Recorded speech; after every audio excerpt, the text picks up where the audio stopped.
Richard? Hey, sir, what's going on? That's better. Congratulations on the Fonzie bike. Boy, I tell you, I had an opportunity there, and I stepped up for it, that's for sure, but I'm pretty proud to be the new conservator of that motorcycle. They had it estimated at 80 to 100, perhaps? 80 to 120, but, it's a little game sometimes the old auction people play, because the last time it sold, it brought 179. Oh, okay. Yeah, so I guess there's two thoughts. It's like whenever you deal with real estate, you go, we can list this house at $500,000, or we can do it for $425 and get a bidding war, like get a bunch of action going on, bid it up past what we would have asked. The auction houses kind of play that game with the estimates sometimes. They do, yeah, because, everybody in the world that was interested in, there was a lot of bidders on this motorcycle, knew that it had sold for 180 before. It was common knowledge. You could just type it into the old Google and you'd know. So, it only went for, $6,000 more than it went for last time, but the fee was pretty steep. They would charge 25%. Wow. They considered it art or memorabilia and not a car or a motorcycle. Oh, so instead of 10 or 12% like at a regular auction, they charge 25. Yeah, so it's normally 10 or 12. Sometimes it'll drop down to 10 over, I don't know, 250 grand or something like that. Yeah, exactly. They didn't do that game with this one. They called it memorabilia. Who wets their beak with that? Who decides that's and where's it go? They want the commission. So they just get it? They just decide it's 25? Because it's a motorcycle, but from a TV show. Wow. So what category does it fall under? Well, what a both. What category do we get paid more on? Is the answer. So but I'm pretty excited. It's going to get here hopefully in about 4 or 5 days, and I'm hoping to take it up to the. If this motorcycle was just a regular motorcycle, it's worth $2,500. Right. We got a little interference, Richard. Can you hear us okay?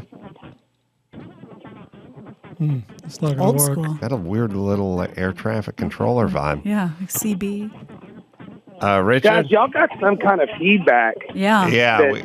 Maybe we'll try hanging up and calling back or something like that. Yeah, there's like another show that keeps feeding in on top of you. Yeah, everyone's got a podcast. It's actually a pretty good show. I'm listening.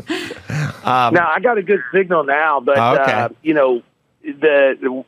bought it kind of in honor of my dad. My dad was a badass back in the 70s, and he rode his motorcycle with his jeans on and his leather jacket and, raised hell in the neighborhood. And he got in trouble with my stepmom at the time because he wasn't doing anything for the elementary school carnival, where all the parents chip in and they have little rubber duckies you pick up and they have a number on them, or you throw the dart at the balloon, or, the moms are selling cookies. So my dad, in typical Raymond fashion, says, okay, I'll be there. You just have me a table ready. And about halfway into the carnival, he comes ripping through the schoolyard on his Kawasaki at the time. It wasn't a Triumph, but still his motorcycle. And pulled up this little spot, put out a little sign that said, kissing booth, $1, and unzipped his leather jacket and started making out with all the PTA moms. Oh, my God. Yeah. Your dad kind of sounds like the dad from Talladega Nights. Gary Cole. And obviously that burned into your psyche. And my dad was just such a badass. I mean, he was just so cool. And, I'm not talking even in past tense. He hasn't passed yet, but he is, really, really severe Alzheimer's. So I'm hoping to do some good with this bike in the Alzheimer's world. I'm going to take it first to the home he's in and show it to him. And, he may or may not remember or even know happy days. It's a day by day thing, but, a lot of people are living with family members that have this disease, and, I do a lot of talking about it, and the only advice I'd give them is don't try to fight it. You're not going to change the situation. Just have fun with them. If my dad recognizes it, great. If he doesn't, who cares? I'll do a burnout and have some fun with it. I've seen, I don't know if it was like a feel good story on, the evening news or something, but I know that there are groups that will go to, old age homes, whatever, and very safely, of course, give the residents like a ride around the street or whatever on either with a sidecar or a motorcycle. Would your dad be able to take a ride with you every now and then? Even if he didn't know why, it would probably be pretty thrilling.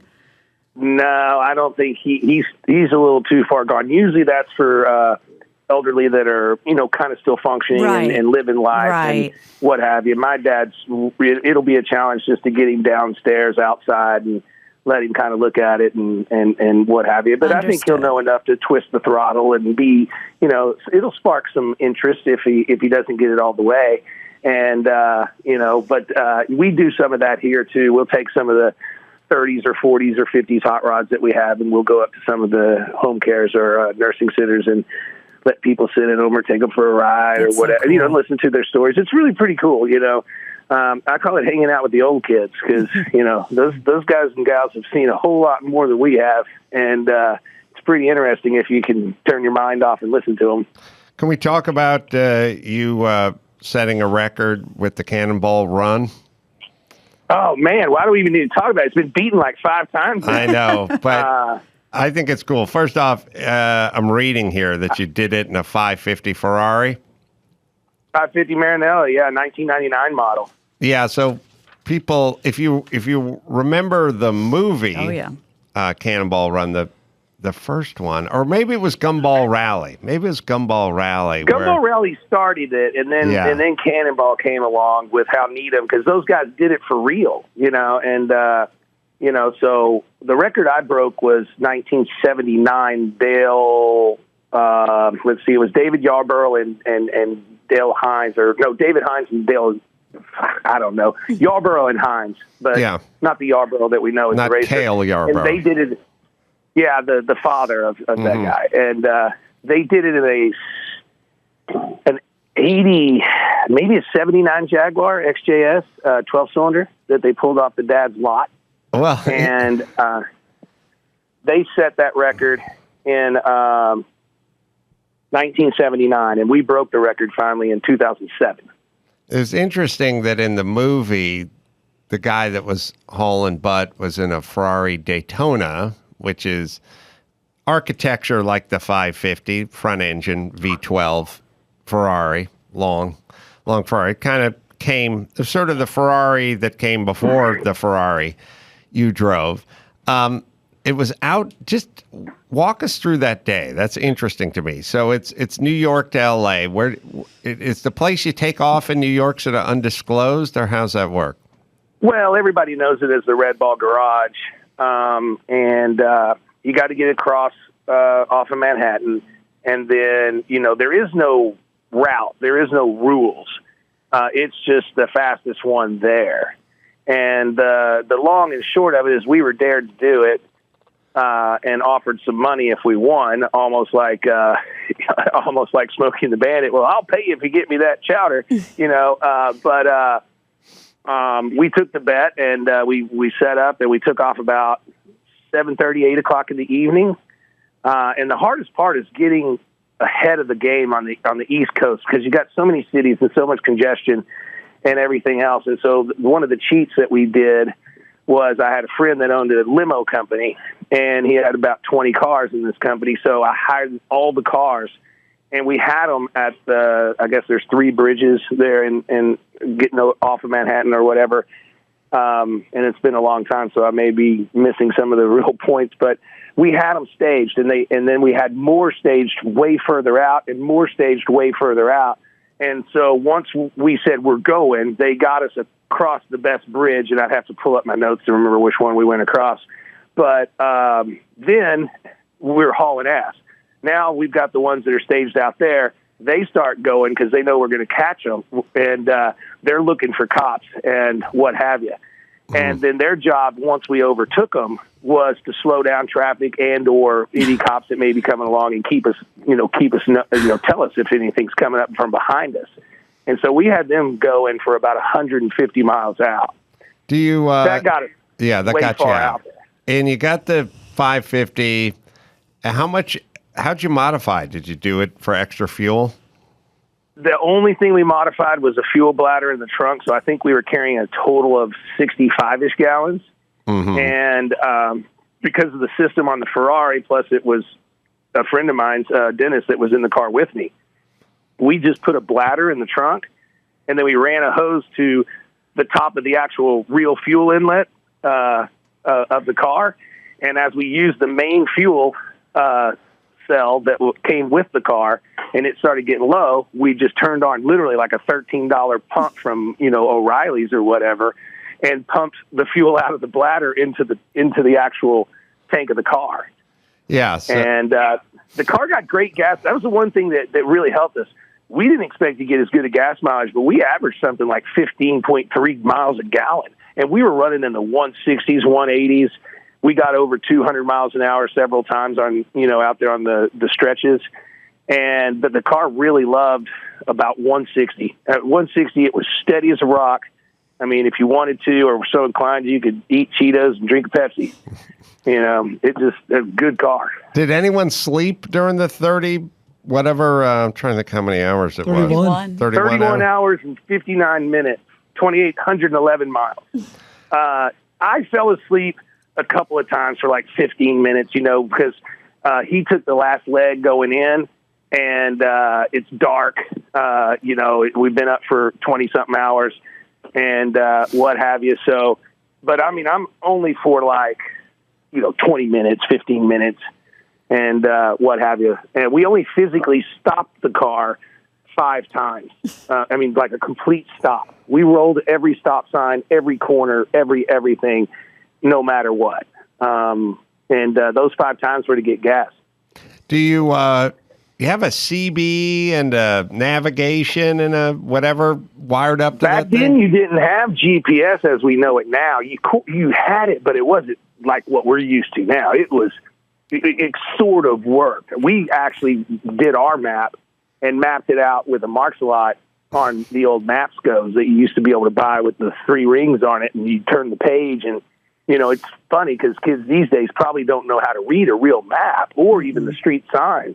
Well, and those GPSs were pre-programmed, so it didn't keep up with traffic or anything like that. Right. And you didn't have any of that. You kept up with the truckers back then, and the serious satellite radio stuff was just coming along, and GPS was just coming along, and so it was a weird time. I did it, or me and Dennis did it, super old school style with a paper map, and marked our stuff, and then my wife at the time was a computer genius, or still is, and she wrote a program real fast to where she kept us in the sweet spot. And that's why even today people are always trying to break the record every weekend almost. And she kept us programmed to where I could call her and say, look, we're in Oklahoma, mile marker 170, and it's 12:15.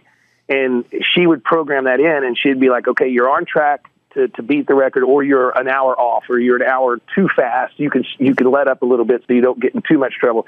So the job that she had was to keep us right there in that little sweet spot so that we weren't too far, thinking we're doing good, but we're 4 hours behind and we're never going to make it, or we're not going so fast that we're doing something unnecessary that could cause us to get stopped. What year was this? 2007. Yeah, it's so funny how fast technology's traveled. And did you end up at Long Beach at the Queen Mary like in the movie? No, the actual real ending spot. The only rules are where you start, where you stop for Cannonball, and it's the Redondo Beach Inn. Oh, wow, random. Interesting, because like in the movie it was the Queen Mary. What the movie it was the Queen Mary, but the real ending spot is the Redondo Beach. There's a guy out there that's trying to claim that he's got a faster time, but he was pulling into California or pulling into L.A., realized he wasn't going to make it, so he just went straight to Santa Monica Pier. Well, you know as well as I do, in L.A., hell, that could be an hour or 2 hour difference trying to get down to Redondo. Yeah. I mean, it could be chaos depending on when you're coming in there, so that didn't fly too well for him. But I think the last guy that did it, he did it by himself in a rental Mustang and pulled out all the insurance. Filled it up with jerry cans.